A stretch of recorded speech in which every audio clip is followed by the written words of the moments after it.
Greetings and welcome back to the Galley of the Sun. Today, another episode in our wide world of food. Today we're going to travel to Italy. We're going to make piccata, which is, in the Italian culinary term, means pounded very thin. Typically, this meal is made with veal. But I'll tell you right now, times are hard and veal's expensive. So is there something else we could do that would still taste good?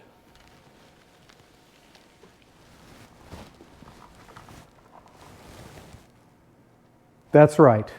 Tonight, we will make chicken piccata. Now, man can't live on chicken piccata alone. So we'll also make some Marsala carrots. So let's get it going. You have any idea who my favorite composer is? Bach! What the hell was that? Anyway, first thing we need to do is get the carrots going. It's going to be the long leg in this. The chicken piccata, incredibly delicious. Very easy though. So it's not going to take as much time at all. So let's get the carrots going. First thing I'm going to do, I have a saucepan behind me. I'm going to melt about 4 tablespoons of butter. Now, all the ingredients and their amounts are down below in the description. All right, got the stove on medium-high heat. Now we're going to chuck our butter in there, get it all melted. Once that butter's melted, we can add our carrots. Got about 1 pound of carrots here, cut very thin.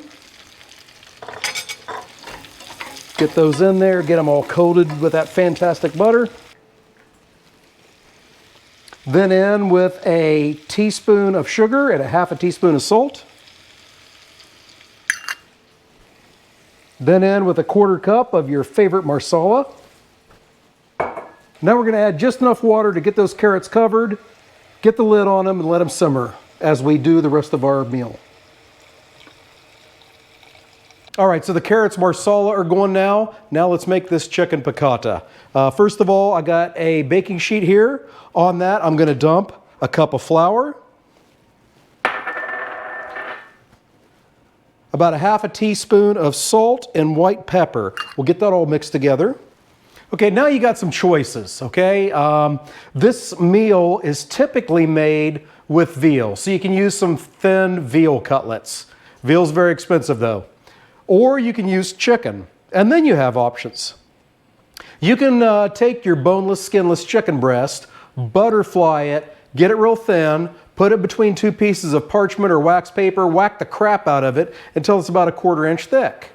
Or, if you're lucky, your grocery store does what mine does, and they have thin cut chicken breast there. That's what we're going to do. We're going to cheat a little bit. So, I'm going to heat up a pan behind me for about 2 minutes, and then I'm going to put some oil in it and let it set for another 30 minutes, and then we're going to start putting our chicken in there. But first, we will dredge our chicken through this mixture. That's what we got coming. All right, skillet's nice and hot. Now we're going to add some oil. Let that set for a little bit.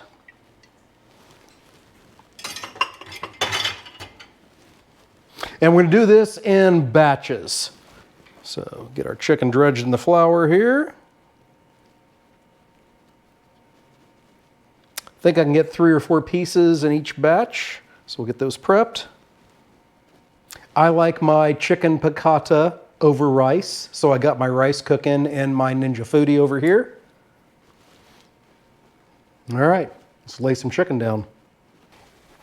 Okay, we're going to give them about 3 minutes each side. This time, we do want the chicken fully cooked. A lot of times that we're doing this browning sort of thing, we're going to brown the protein, set it aside, make the sauce, and then return it.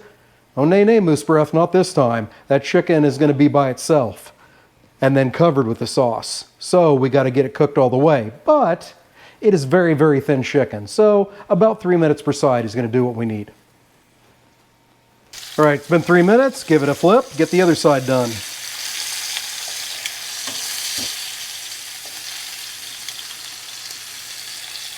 And we'll repeat until we're through all of our chicken. All right, we're going to pull off that last chicken, put the chicken in the oven on warm as we make the sauce.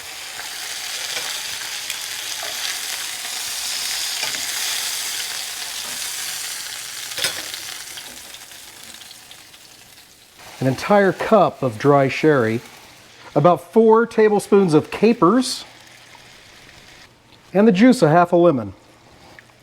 Now we're going to make sure that we get the bottom of the pan scraped and bring this to a boil.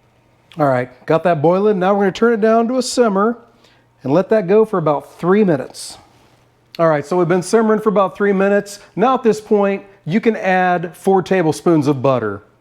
But what I have right here, we got from our local farmer's market, is compound lemon garlic butter. I'm going to add 4 tablespoons of that.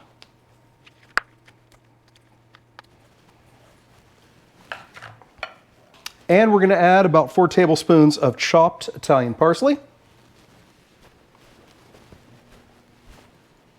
All right, so all plated up, got our pictures taken. Now the director's going to let us know how we did.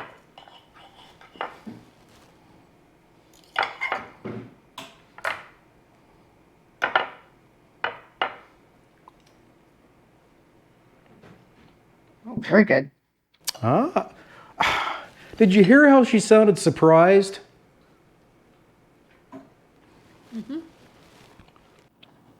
I like it. So it's a winner. There we go. Hey, it was pretty easy to put together. Fantastic dish for a weeknight. Give it a try. So thank you so much for joining us. Until next time, fair winds and following seas.